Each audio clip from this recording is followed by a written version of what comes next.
A Incubate Pictures apresenta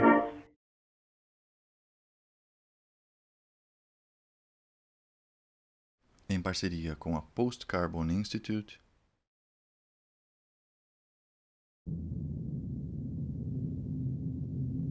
Não há amanhã.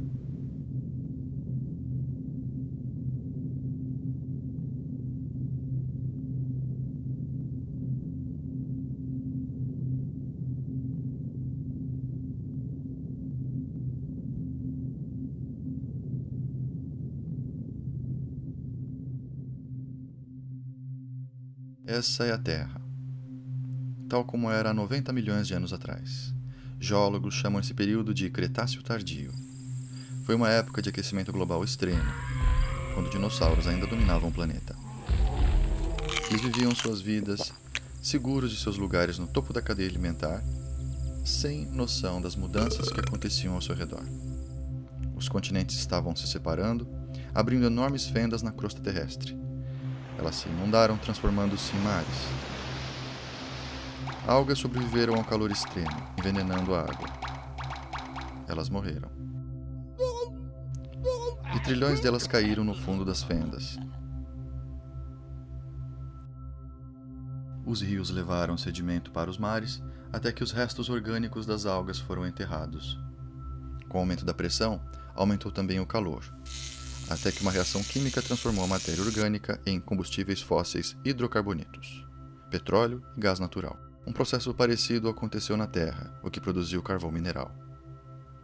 A natureza levou 5 milhões de anos para criar os combustíveis fósseis que o mundo consome em um ano. O estilo de vida moderno é totalmente dependente dessa luz solar fossilizada, apesar de muita gente nem ter noção disso. Desde 1860, os geólogos descobriram mais de 2 trilhões de barris de petróleo. Desde então, o mundo já usou aproximadamente metade. Antes de poder extrair petróleo, você tem que descobri-lo. No começo era fácil achar e barato extrair. O primeiro campo de petróleo americano foi o Spindletop, descoberto em 1900. Muitos outros se seguiram. Os geólogos exploraram a América do Norte, acharam enormes depósitos de petróleo, gás natural e carvão mineral. Os Estados Unidos produziram mais petróleo do que qualquer país do mundo, fazendo com que se tornasse uma superpotência industrial. Uma vez que o poço começa a produzir petróleo, é só uma questão de tempo para que entre em declínio. Poços individuais têm níveis de produção diferentes. Quando se faz a média de muitos poços, o gráfico resultante parece com uma curva de Bell. Normalmente leva 40 anos depois do pico de descoberta para que um país chegue ao pico de produção. Depois disso, a queda é permanente. Nos anos 50, o geofísico da Shell, M. King Hubbert, previu que a produção de petróleo nos Estados Unidos ia atingir o pico em 1970, 40 anos depois do pico da descoberta de petróleo americano. Poucos acreditaram nele. Entretanto, em 1970, a produção americana teve seu pico e entrou em permanente declínio. Hubbert estava certo. Desse ponto em diante, os Estados Unidos iriam depender cada vez mais da importação de petróleo. Isso os fez vulneráveis a interrupções no fornecimento e contribuiu para o desastre econômico da crise do petróleo em 73 e 79. Nos anos 30 ocorreu a maior taxa de descobrimentos da história dos Estados Unidos. Apesar da tecnologia avançada, o declínio das descobertas de novos campos de petróleo tem sido implacável. As descobertas mais recentes, como a ANWR, poderiam no máximo prover petróleo para 17 meses. Mesmo o novo campo Jack 2, do Golfo do México, proveria apenas alguns meses da demanda doméstica. Apesar de grandes, nenhum desses campos se aproxima de satisfazer a necessidade energética americana. As provas já se acumulam de que a produção de petróleo está atingindo o pico ou está perto disso. No mundo, a descoberta de novos campos de petróleo atingiu o pico nos anos 60. Mais de 40 anos depois, o declínio da descoberta de novos campos parece infreável. 54 das 65 maiores nações produtoras de petróleo já atingiram seu pico de produção. O mesmo vai acontecer com os outros num futuro próximo.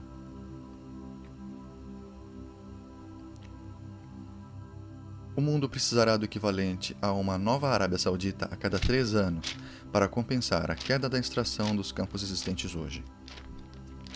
Nos anos 60, 6 barris de petróleo eram descobertos para cada barril usado. 4 décadas depois, o mundo consome entre 3 e 6 barris para cada barril descoberto. Uma vez que se atinge o pico de produção, a demanda vai superar a oferta e o preço da gasolina vai flutuar sem controle, afetando bem mais do que o custo de encher o tanque do carro. As cidades modernas são dependentes de combustíveis fósseis. Até as estradas são feitas de asfalto, um produto do petróleo, assim como os telhados de muitas casas. Grandes áreas seriam inabitáveis, sem sistemas de calefação no inverno e ar-condicionado no verão. A expansão dos subúrbios incentiva as pessoas a dirigir muitos quilômetros para trabalhar, estudar ou comprar. As grandes cidades foram zoneadas com as partes residencial e a comercial distantes, forçando as pessoas a dirigir. Os subúrbios e muitas comunidades foram desenhadas sob o pressuposto de muito petróleo e energia. Os químicos derivados de combustíveis fósseis ou petroquímicos são essenciais na produção de incontáveis produtos. O sistema moderno de agricultura é fortemente dependente de combustíveis fósseis, como nossos hospitais, aviação, sistemas de distribuição de água e as forças armadas americanas, que sozinhas consomem 140 milhões de barris de petróleo por ano. Combustíveis fósseis também são essenciais para a criação de plásticos e polímeros, ingredientes chaves em computadores, equipamentos de entretenimento e vestimenta. A economia global atualmente depende do crescimento infinito, o que demanda suprimento crescente de energia barata. Somos tão dependentes de petróleo e outros combustíveis fósseis que mesmo uma pequena interrupção no suprimento pode ter efeitos maciços em cada aspecto de nossas vidas.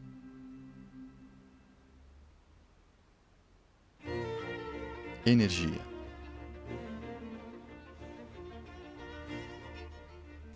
Energia é a habilidade de realizar trabalho. O americano médio hoje tem disponível a energia equivalente a 150 escravos trabalhando 24 horas por dia. Os materiais que estocam essa energia para o trabalho são chamados de combustíveis. Alguns combustíveis têm mais energia do que outros. Isso é chamado de densidade de energia. Desses combustíveis, o petróleo é o mais crítico. O mundo consome 30 bilhões de barris por ano, igual a 1,6 km cúbicos de petróleo, que contém a mesma energia gerada por 52 usinas nucleares trabalhando nos próximos 50 anos. Apesar do petróleo gerar apenas 1,6% da eletricidade nos Estados Unidos, ele movimenta 96% de todo o transporte. Em 2008, 2/3 do petróleo americano foi importado, a maior parte do Canadá, México, Arábia Saudita, Venezuela, Nigéria, Iraque e Angola. Vários fatores fazem o petróleo ser único. É denso em energia. Um barril de petróleo contém energia equivalente a quase 3 anos de trabalho humano. É líquido em temperatura ambiente, fácil de transportar e utilizável em pequenos motores. Para adquirir energia, você precisa usar energia. O truque é usar quantidades menores para achar e extrair quantidades maiores. Isso se chama na sigla em inglês EROEI, retorno de energia sobre energia investida.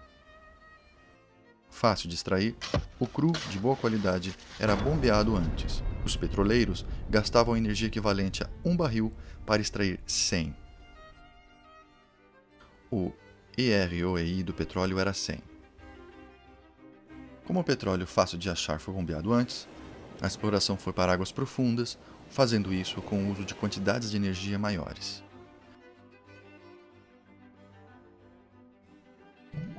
Geralmente, o óleo que achamos agora é pesado ou muito cru e caro para refinar. O EROEI do petróleo hoje em dia é baixo, apenas 10.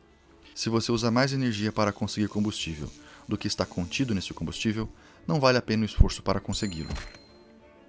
É possível converter uma fonte de combustível em outra. Toda vez que você faz isso, alguma energia contida no combustível original é perdida. Por exemplo, existe o petróleo não convencional, areias asfálticas e o óleo betuminoso. Areias asfálticas encontram-se principalmente no Canadá. 2/3 do óleo betuminoso está nos Estados Unidos. Ambos combustíveis podem ser convertidos em petróleo sintético cru. No entanto, isso requer uma grande temperatura e água limpa, reduzindo o ROI, que varia de 5 até 1,5 apenas. Óleo betuminoso é um combustível especialmente ruim.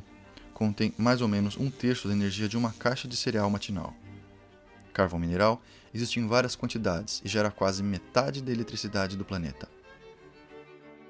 O mundo usa quase 3,23 km³ de carvão por ano. Mas a produção global de carvão deve atingir seu pico antes de 2040. A ideia de que os Estados Unidos têm séculos de carvão é enganadora, já que deixa de contar o crescimento da demanda e queda de qualidade. Muito do carvão de alta qualidade, o antracito, acabou, restando o carvão de menor qualidade, que é menos denso energeticamente. Problemas de produção aparecem na medida em que o carvão de superfície acaba e que mineiros têm de cavar mais fundo em áreas menos acessíveis. Muitos usam a remoção destruidora de topo de montanhas para chegar a depósitos de carvão, causando tragédias ambientais. O gás natural é geralmente achado junto com petróleo e carvão. A descoberta norte-americana de gás convencional teve seu pico em 1950 e a produção teve o pico nos anos 70. Seu gráfico de descobertas for avançado em 23 anos, o possível futuro do gás natural norte-americano é revelado. Recentes descobertas tornaram possível a extração de gás natural não convencional, como o gás de xisto, que pode ajudar a adiar o declínio do futuro. O gás natural não convencional é controverso, já que precisa de preços altos de energia para ser lucrativo. Mesmo com gás não convencional, pode haver o pico na produção global de gás natural em 2030. Grandes reservas de urânio para a fusão nuclear ainda existem. Para substituir os 10 terawatts que o mundo gera em combustíveis fósseis, seria necessário 10.000 usinas nucleares. Nessa taxa, as reservas de urânio conhecidas durariam apenas de 10 a 20 anos. Experiências com rápidos reatores regenerativos à base de plutônio na França e Japão têm sido fracassos caros. A fusão nuclear enfrenta obstáculos técnicos maciços. Então, há os renováveis. Energia eólica tem um EROI alto, mas intermitente. A hidrelétrica é confiável, mas a maioria dos rios no mundo desenvolvido já está barrada. Plantas geotérmicas convencionais usam fontes de calor que existem perto da superfície da Terra, mas ficam limitados a certas áreas. No sistema experimental EGS, 2 abrigos seriam furados a 9 km de profundidade. A água é bombardeada para baixo em um poço para ser aquecida nas fissuras, depois sobe por outra, gerando energia. De acordo com um relatório recente do MIT, essa tecnologia pode suprir 10% da eletricidade em 2050. A energia das marés é restrita a áreas costeiras. A densidade de energia das ondas varia de região para região. Transportar energia gerada por marés para o continente seria um desafio. E ainda, o oceano salgado, corrosivo às turbinas. Biocombustíveis são combustíveis que são plantados. A madeira tem densidade energética pequena e cresce devagar. O mundo usa 4,8 km³ de madeira por ano.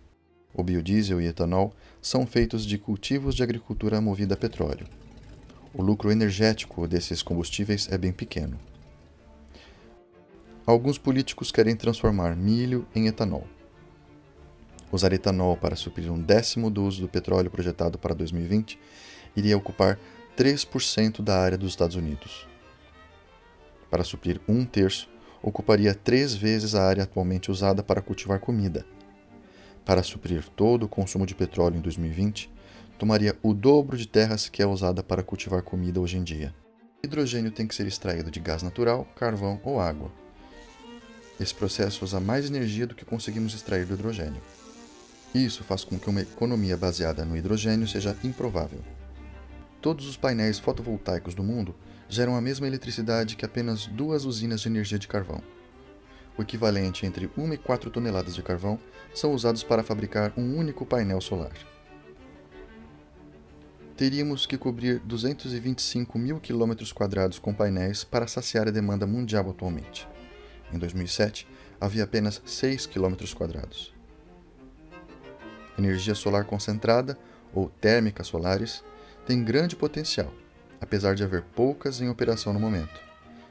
Elas também são limitadas a climas ensolarados e exigem grandes quantidades de eletricidade a serem transmitidas por longas distâncias.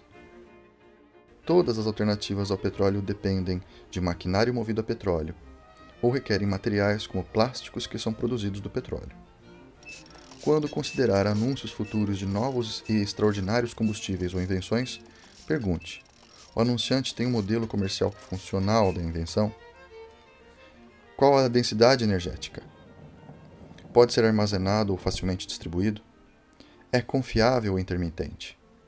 Pode ganhar escala a nível nacional? Há algum desafio de engenharia escondido? Qual é o EROI? Quais são os impactos ambientais? Lembre que grandes números podem ser enganadores. Por exemplo, 1 bilhão de barris de petróleo satisfazem a demanda global por apenas 12 dias. A transição de combustíveis fósseis seria um desafio monumental. Em 2007, o carvão gera 48,5% da energia nos Estados Unidos, 21,6% vem de gás natural, 1,6% do petróleo, 19,4% é nuclear e 5,8% é hidrelétrica. Outras renováveis geram apenas 2,5%. É possível substituir um sistema baseado em combustíveis fósseis com uma colcha de retalhos de alternativas? Grandes avanços tecnológicos são necessários, assim como vontade política e cooperação, investimentos maciços, consenso internacional e retroalimentação de 45 trilhões de dólares na economia global, incluindo transporte, fábricas e sistemas de agricultura, assim como técnicos competentes para administrar a transição. Com tudo isso alcançado, o modo de vida atual continuaria?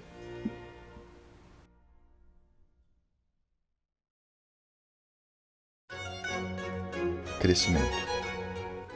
Essas bactérias vivem em uma garrafa. A população delas dobra a cada minuto. Às 11 há uma bactéria. Às 12 a garrafa está cheia. Está na metade às 11h59, deixando espaço para apenas mais uma duplicação. Essas bactérias percebem o perigo. Elas procuram por garrafas e acham 3. Elas acham que o problema está resolvido. Às 12 a primeira garrafa está cheia. Às 12h01 a segunda garrafa está cheia. E às 12h02 todas as garrafas estão cheias. Esse é o problema que enfrentamos devido à duplicação causada pelo crescimento exponencial. Quando a humanidade começou a usar carvão e petróleo como combustíveis, experimentou crescimento sem precedentes. Mesmo pequenas taxas de crescimento produzem grandes aumentos com o tempo. Com 1% de taxa de crescimento, uma economia vai dobrar em 70 anos. Com 2%, dobra em 35 anos. Com 10% de taxa de crescimento, uma economia dobra em apenas 7 anos. Se uma economia cresce a uma taxa média de 3%, ela dobra em 23 anos. Em cada duplicação, a demanda por energia e recursos vai exceder todas as outras duplicações prévias somadas. O sistema financeiro é construído sob o pressuposto do crescimento, que requer um crescente suprimento de energia para manter. Bancos emprestam dinheiro que eles não têm. Na verdade, criam dinheiro. Devedores usam o dinheiro que foi criado pelo empréstimo para melhorar seus negócios e pagar a dívida com juros, o que requer mais crescimento. Por essa criação do dinheiro em forma de débito, a maior parte do dinheiro no mundo representa um débito com juros a serem pagos. Sem a contínua e cada vez maior geração de devedores para produzir crescimento e, portanto, o pagamento desses débitos, a economia vai colapsar. Como um esquema em pirâmide, o sistema deve se expandir ou morrer. Parte pelo sistema de débito, os efeitos do crescimento econômico têm sido espetaculares no PIB, barragens de rios, usos de água, fertilizantes, população urbana, consumo de papel, veículos a motor, comunicações e turismo. A população mundial cresceu até 7 bilhões e espera-se que passe de 9 bilhões em 2050. Numa terra plana e infinita, isso talvez não fosse um problema. Entretanto, como a Terra é redonda e finita, nós eventualmente vamos enfrentar o limite do crescimento. A expansão econômica resultou em aumento de óxido nitroso e metano atmosférico, destruição da camada de ozônio, aumento de grandes enchentes, danos aos ecossistemas oceânicos, incluindo excesso de nitrogênio, perda de florestas tropicais e deflorestamento, aumentos em terra cultivada e extinções de espécies. Se colocarmos um único grão de arroz no primeiro quadrado de um tabuleiro de xadrez, dobrar isso e colocar 2 grãos de arroz no segundo, dobrar de novo e colocar 4 no terceiro, dobrar de novo e colocar 8 no quarto, e continuar assim colocando em cada quadrado o dobro do número de grãos do quadrado anterior, chegaremos no quadrado final precisando um número astronômico de grãos. 9 quintilhões, 223 quadrilhões, 372 trilhões, 36 bilhões, 854 milhões, 775 mil grãos. Mais grãos do que a humanidade já cultivou nos últimos 10 mil anos. As economias modernas, como os grãos no tabuleiro de xadrez, dobram a cada poucas décadas. Em qual quadrado do tabuleiro nós estamos? Além de energia, a civilização demanda numerosos recursos essenciais: água limpa, solo, comida, florestas e muitos tipos de minerais e metais. O crescimento é limitado pelo recurso essencial em suprimento escasso. Um barril é feito de tábuas, e como a água que enche o barril, o crescimento só pode ir até a menor tábua, ou recurso essencial mais limitado. Humanos atualmente utilizam 40% de toda a atividade de fotossíntese na Terra. Apesar de poder ser possível usar 80%, é improvável chegar a usar 160%.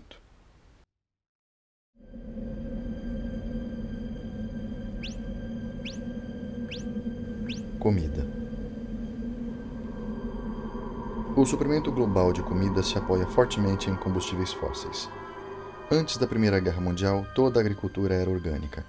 Depois da invenção de fertilizantes e pesticidas derivados de combustíveis fósseis, houve melhoras maciças para a produção de alimentos, permitindo o aumento da população humana.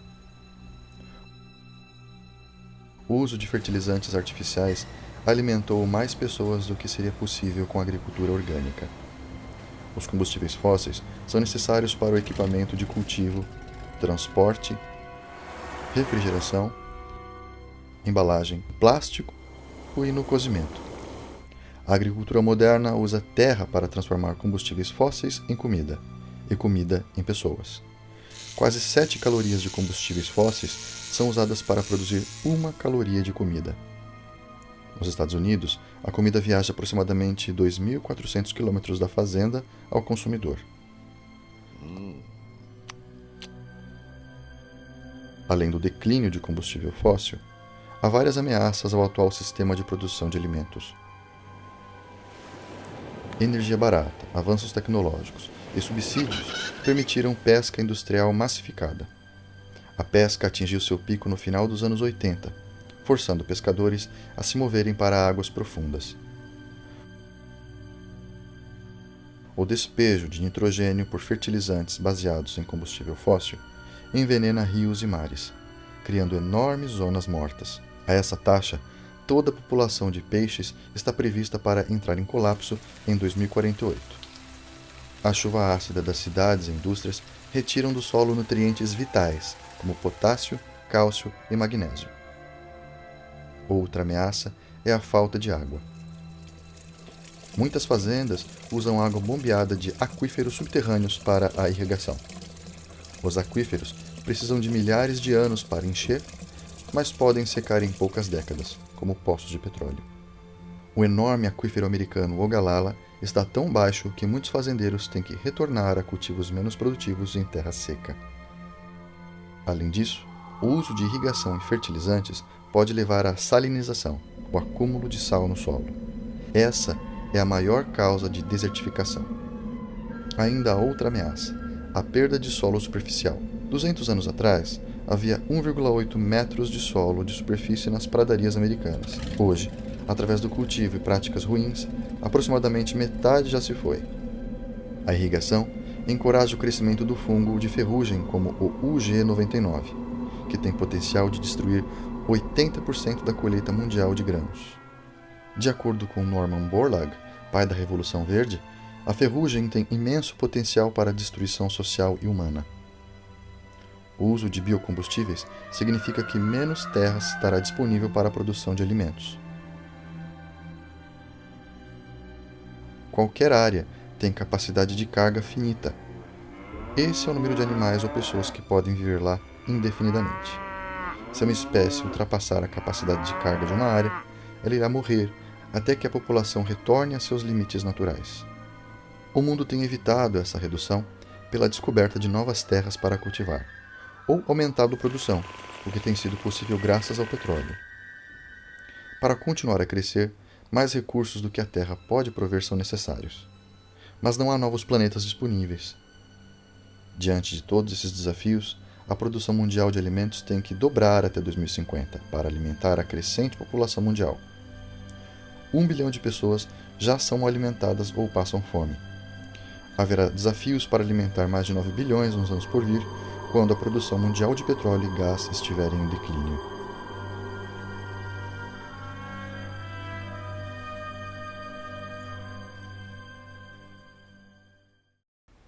O final feliz.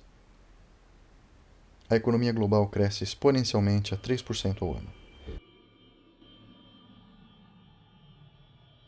Ao consumir crescentes quantidades de recursos não renováveis, minerais e metais, assim como recursos renováveis, como água, florestas, solos e peixes, mais rápido do que eles podem se recuperar. Mesmo com a taxa de crescimento de 1%, uma economia vai dobrar em 70 anos. O problema se intensifica por outros fatores. A globalização permite que pessoas de um continente comprem alimentos e comida feitos por outras em outro continente. As linhas de fornecimento são longas, restringindo ainda mais os limitados recursos de petróleo. Nós agora confiamos em países distantes para necessidades básicas. As cidades modernas são dependentes de combustíveis fósseis. Os sistemas bancários são baseados em dívida, forçando as pessoas em uma espiral de empréstimos e repagamentos, produzindo crescimento. Como nós podemos enfrentar esses problemas? Muitos acreditam que as crises podem ser prevenidas pela conservação, tecnologia, crescimento inteligente, reciclagem, carros elétricos ou híbridos, substituição ou pelo voto. A conservação vai economizar seu dinheiro, mas sozinha não vai salvar o planeta. Se apenas alguns cortarem o uso de gasolina, a demanda reduzida vai fazer cair os preços, permitindo que outros comprem por menos. Da mesma maneira, um motor mais eficiente que use menos energia vai, paradoxalmente, levar a um maior uso de energia. No século XIX, o economista inglês William Stanley Jevons percebeu que motores a vapor melhorados faziam o carvão ser uma fonte de combustível com melhor custo, o que levava ao uso de mais motores a vapor, o que aumentava o consumo total de carvão. O crescimento do uso vai consumir qualquer energia ou recurso economizado pela conservação. Muitos acreditam que os cientistas irão resolver esses problemas com uma nova tecnologia. Mas tecnologia não é energia. A tecnologia pode canalizar a energia para trabalhar, mas não pode substituí-la. Ela também consome recursos. Por exemplo, computadores são feitos com 10% da energia necessária para fazer um carro. Tecnologias mais avançadas podem piorar a situação, já que muitos requerem minerais raros, que também podem se aproximar dos limites. Por exemplo, 97% das terras raras do mundo são produzidas na China, a maior parte numa única mina no interior da Mongólia. Esses minerais são usados em conversores catalíticos, motores de avião, ímãs de alta eficiência e discos rígidos, baterias de carros híbridos, lasers, aparelhos de raio-x, abrigos de reatores nucleares, CDs, motores de veículos híbridos, lâmpadas econômicas, fibras óticas e telas planas.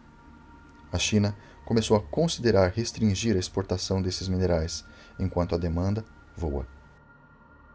E assim, o chamado crescimento sustentável, o crescimento inteligente, não irá ajudar, já que também usa metais e minerais não renováveis em quantidade cada vez maiores, incluindo as terras raras. Reciclar não vai resolver o problema, já que requer energia e o processo não é 100% eficiente. É possível apenas retomar uma fração do material reciclado, uma grande parte está perdida para sempre. É lixo. Os carros elétricos rodam com eletricidade, e como a maior parte da energia é gerada com os combustíveis fósseis, isso não é uma solução. Além disso, carros de todos os tipos consomem petróleo na sua produção. Cada pneu sozinho requer 7 galões de petróleo. Há perto de 800 milhões de carros no mundo em 2010. Pelas taxas atuais de crescimento, esse número vai chegar a 2 bilhões em 2025. É improvável que esse planeta possa suportar tantos veículos por tanto tempo, independentemente da fonte de energia. Muitos economistas acreditam que o livre mercado vai substituir uma fonte de energia por outra pela inovação tecnológica. Entretanto, os principais substitutos do petróleo enfrentam suas próprias taxas de declínio. A substituição também falha ao não levar em conta o tempo necessário para a sua preparação. O relatório Hirsch do Departamento de Energia americano estima que pelo menos 2 décadas seriam necessárias para preparar para os efeitos do pico do petróleo. Essas questões de escassez de energia, diminuição de recursos, perda de solo superficial e poluição são todos sintomas de um problema maior: crescimento. Enquanto nosso sistema financeiro demandar crescimento eterno, é improvável que aconteça uma reforma. Então, como vai ser o futuro? Os otimistas acreditam que o crescimento vai continuar para sempre, sem limites. Os pessimistas acham que nós estamos indo em direção a uma nova idade da pedra ou extinção.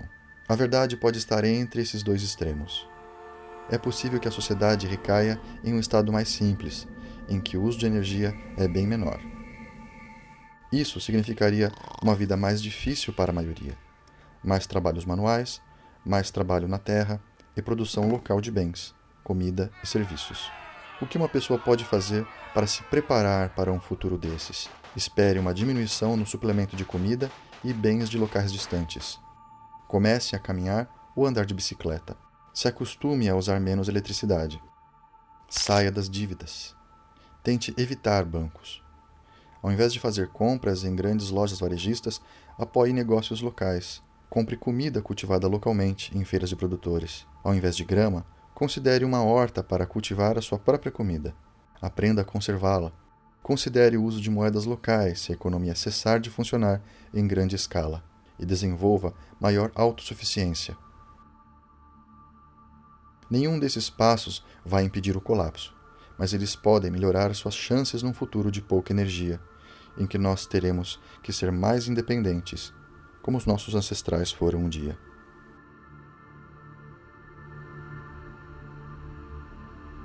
Locução em português por Bruno Bartolete.